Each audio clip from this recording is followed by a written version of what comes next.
Hey developers, this video is about ternary operator in React.js.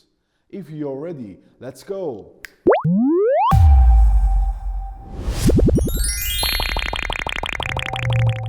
Hey developers, how you doing guys? Welcome back to my channel Devonless. My name is Amin and today, as I said, I'm going to talk about ternary operators in React.js. Let's back to our VS Code now. As you remember, this is our application and we talked about short circuit evaluation in our React.js app.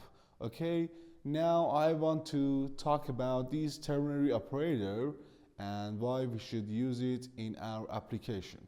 First of all, I want to set here and use state.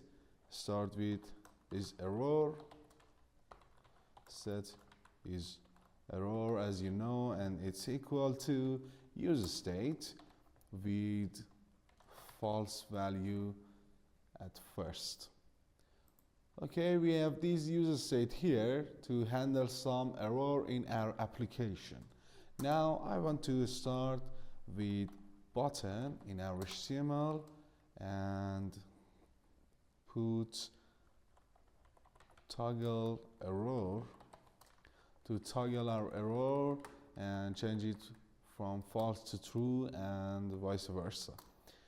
Add a little bit styling in our button, use class name and this class btn, and of course I want to add some onClick in our button and start with arrow function, make set is error and put this mark and is error here.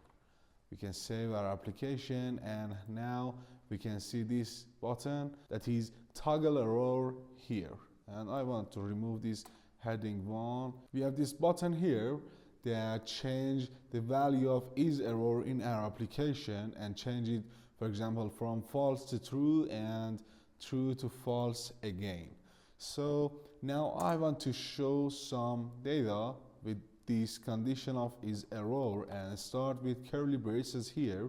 And now I do not want to use if statement or conditional rendering or using short circuit evaluation, for example, or operator or and operator. Now I want to use ternary operator that we are using to mark question mark and colon in ternary operator to make our work easier. Let's start with is error here, and as I said, put question mark and of course column here. As you can see guys, this is our condition, and if this is error is true, everything come after this question mark will be done here.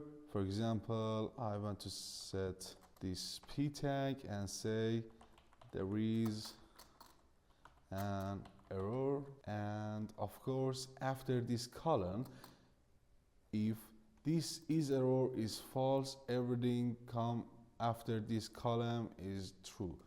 I want to put the other p tag and say there is no error. So we can see there is no error because this user state is false here, and we say if this is error is true, if this condition is true, show this paragraph, and if it is not true, show this one here. And you can see if I change this is error by this mark here, we can see there is an error. This condition changed to be false, and we say if it is false, show this one, and if it is not, show the other one. If I click on this button, I change this is error from false to true and vice versa. Okay guys, it was everything about conditional rendering and short circuit evaluation, and of course in this video ternary operators that are so important in React.js. I hope this video was useful for you guys, and do not forget to subscribe my channel and put like and comment for me and ask all of your questions from me. Be nice guys, and farewell developers.